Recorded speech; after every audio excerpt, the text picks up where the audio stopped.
Olá, e a gente começa mais uma edição do programa Utilidade Pública. Muito obrigada pela audiência. E o nosso convidado hoje é o secretário de Estado da Justiça, Antônio Ara Filho. Muito obrigada, secretário, pela presença aqui no Utilidade Pública.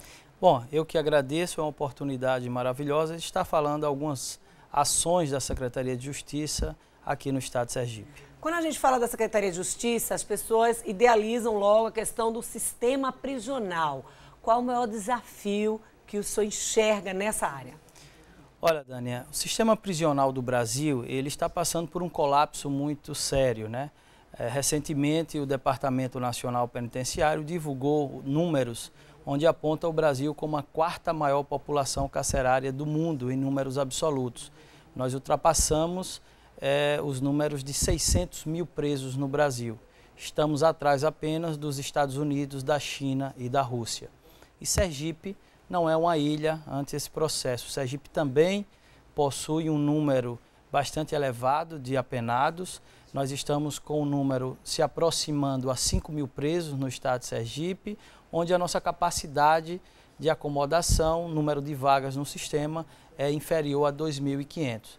Com isso quer dizer que nós estamos com a superpopulação carcerária e hoje é o maior desafio na Secretaria de Justiça é reduzir essa população ou aumentar o número de vagas de tal forma que o serviço prestado no sistema prisional possa atender tudo que regula a lei de execuções penais. A impressão que a gente tem é de que, por mais que se aumente o número de vagas, não vai se conseguir absorver essa demanda. É verdade, essa sensação de que a criminalidade avança no ritmo mais acelerado, de que a capacidade do Estado de atender os apenados, essa é uma sensação real. Nós precisamos estabelecer uma nova cultura, uma cultura que, como eu já falei, o Brasil hoje é a quarta maior população carcerária, mas os 3 países que têm uma população carcerária maior do que o Brasil apresentam um histórico nos últimos anos de se contrapor à cultura de encarceramento. Vem se prendendo menos nos Estados Unidos, na China e na Rússia. E o Brasil, pelo contrário, aumenta um crescimento de mais de 30% no número de prisões.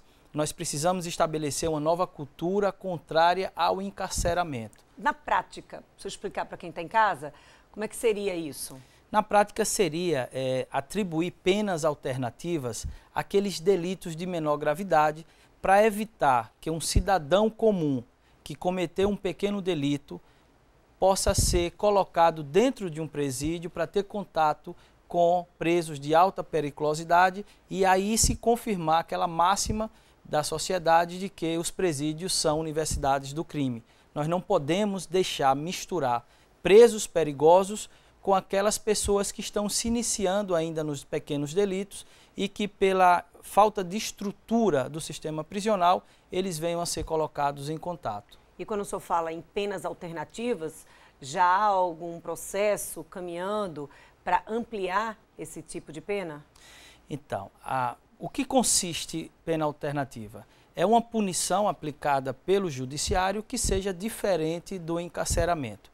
Nós já temos em execução aqui no estado de Sergipe o monitoramento eletrônico através das tornozeleiras. A Secretaria de Justiça disponibilizou inicialmente um quantitativo de tornozeleiras que pode chegar ao número de 500 para que os magistrados possam selecionar aqueles réus e, ao invés de prendê-los, condicioná-lo a uma prisão domiciliar, por exemplo. Nós colocamos a tornozeleira nesse réu e ele passará a estar dentro da sua residência com a restrição de sair.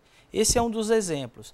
Nós temos outros exemplos no que se refere a penas alternativas, que é a aplicação de internamento em clínicas de reabilitação, de serviços comunitários, de participação em palestras, porque, na verdade, Dani, se nós formos analisar um exemplo claro, um companheiro que agride uma companheira e ele está lá naquele delito em confronto com a Lei Maria da Penha. Muitas vezes são problemas de saúde e não apenas do delito, porque um homem que, ao consumir droga ou consumir álcool, ele agride a sua companheira e no dia seguinte fazem as pazes, talvez não seja o problema do delito em si, mas um problema de saúde. Ele precisa se recuperar do uso de droga, ele precisa se recuperar do uso abusivo de álcool, e uma pena alternativa seria muito mais aplicada. Era isso que eu ia reforçar, sem deixar de cumprir algum tipo de pena, seja ela alternativa. A pena alternativa. Agora você imagine esse cidadão que durante 29 dias do mês é um cidadão correto, trabalhador, e naquele dia que ele consumiu o álcool ou a droga, em casa ele agride a sua esposa. Se nós pegarmos este agressor de forma generalizada e colocarmos dentro de um presídio, ele vai ter contato com criminosos, com facções criminosas, e o que nós percebemos no cotidiano é que essas pessoas acabam sendo recrutadas para o crime, e nós poderíamos ter uma pena alternativa e não expô-lo a mais esse risco. Mas essa questão dessa divisão de quando vai cumprir uma pena alternativa ou de fato vai cumprir, vai para o presídio, precisa estar numa sintonia muito grande. Claro, não mas... Não dá para passar a mão, para não enviar, para não mandar para o presídio, não dá para estar passando a mão na cabeça sem também implantar de uma forma que possa haver ferramentas de cobrança do cumprimento dessas penas alternativas, porque trabalho tem. A gente tem exemplo no mundo todo que os presos eles não passam aquele tempo como se passa no país de uma forma tão ociosa. Perfeito. Você falou a coisa mais importante, é a garantia do cumprimento da pena alternativa. Os magistrados, né, são os juízes que irão determinar qual é o tipo de pena.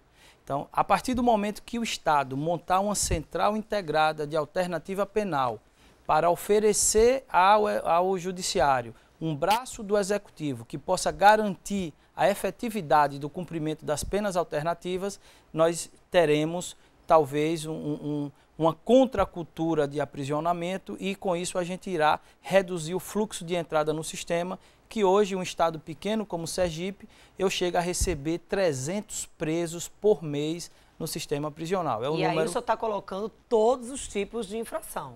Perfeito. Como nós estamos com as unidades todas inchadas, né, superpopulosas, nós ficamos impedidos também de fazer o que determina a Lei de Execuções Penais, a LEP, de separar os presos pelas gravidades e pelos perfis diferentes. Ou seja, isso também não é possível com esse cenário hoje em dia. Com a superpopulação, todos os serviços ficam prejudicados. Eu estava falando da criação da central, aí para poder viabilizar essa questão da implantação e da cobrança, da fiscalização do cumprimento dessas penas alternativas.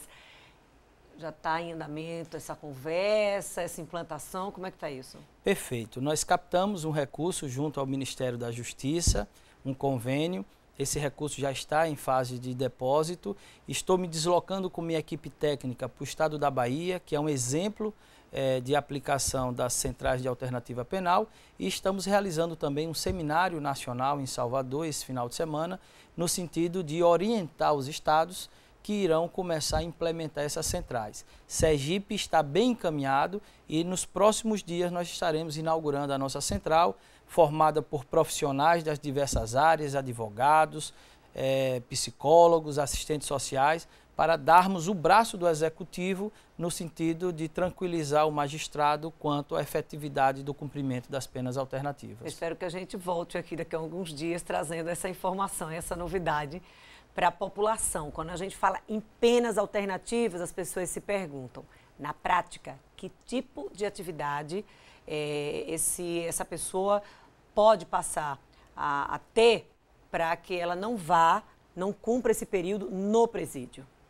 É verdade, olha, nós partimos do princípio de que aquele que já se entregou ao crime e à marginalidade, raramente ele irá ser colocado numa pena alternativa, porque inevitavelmente a reincidência é muito grande e os juízes, os promotores, a própria força policial já identifica alguns elementos que já passaram pelo sistema diversas vezes, já têm passagens de prisões anteriores e não demonstram que estão disponíveis a mudar o seu comportamento em relação à lei.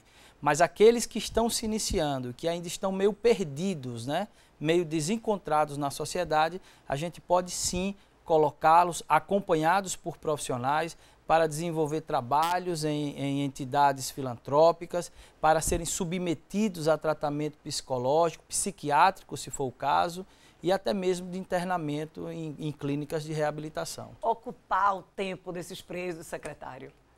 Então, você falou uma coisa interessantíssima. Nós estamos inaugurando ainda em fevereiro, este mês, uma fábrica das duchas Corona dentro do Copecan, que é o nosso maior presídio do estado. Nós temos cerca de 2.700 presos no Copecan e estamos trazendo uma fábrica das duchas Corona para que os presos possam trabalhar naquele período e receber o salário pelo trabalho desenvolvido e ainda contar remissão na sua pena.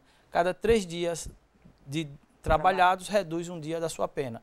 É um lançamento aí da Secretaria de Justiça e agora em fevereiro estaremos marcando a inauguração dessa fábrica. A ideia desse bate-papo com o senhor, de fato, não era discutir o sexo dos anjos. Por exemplo, quem tem culpa, porque prende, porque solta, e porque Sergipe não faz, porque isso é um problema do Brasil inteiro, que Sergipe também está nesse bolo. Então a ideia era justamente essa, secretária, era trazer, mostrar para a população essas ações, como repensar na prática o que essa é a nossa situação, de que fato a gente vai lidar com isso, sem fazer planos de daqui a 10 anos, daqui a 5 anos vamos ter X vagas a mais, um presídio a mais, e aí ficar esperando sempre a implantação, a construção de um novo prédio, porque a demanda também vai acompanhando, né? O cenário também vai mudando, mas trazer essa discussão mesmo, no dia a dia mesmo, na prática, com o que a gente tem, como enfrentar o que a gente tem, com as ferramentas que temos. Secretária, a gente vai ao intervalo, mas a gente volta já, 2 minutos, nosso bate-papo.